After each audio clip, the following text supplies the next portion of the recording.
မြန်မာနိုင်ငံငလင်ဘေးမှာလူတွေကိုကယ်ဆယ်ဖို့စင်ကာပူပညာရှင်တွေအသုံးပြုခဲ့တဲ့စက်ရုပ်ပိုးဟပ်များမြန်မာနိုင်ငံငလင်ဘေးမှာနောက်ဆုံးပေါ်နည်းပညာနဲ့စက်ရုပ်ပိုးဟပ်တွေကိုအသုံးပြုခဲ့ကြတာကတော့စင်ကာပူနိုင်ငံကကယ်ဆယ်ရေးဖွဲ့ပါ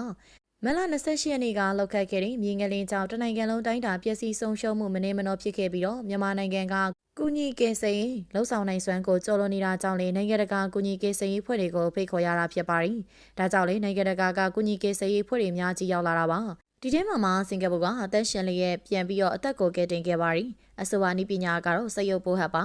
ညံရည်မြင့်ပိုးဟပ်ခေါ် Cribal Cockroach ခေါ်တဲ့နောက်ဆုံးပေါ်နီးပညာသုံးစက်ရုပ်တွေကိုစင်ကာပူနိုင်ငံကကယ်ဆယ်ရေးဖွဲ့တွေကမြန်မာငလင်ကယ်ဆယ်ရေးမှာအသုံးပြုခဲ့တာပါ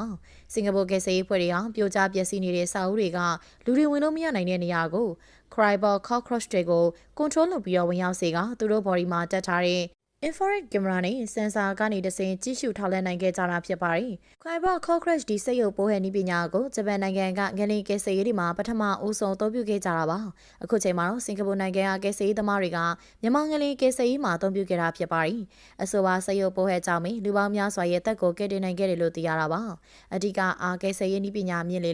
လူအသက်ကယ်ဆယ်ရေးအတွက်ပုံမလွယ်ကူထိရောက်လေဖြစ်ပါတယ်။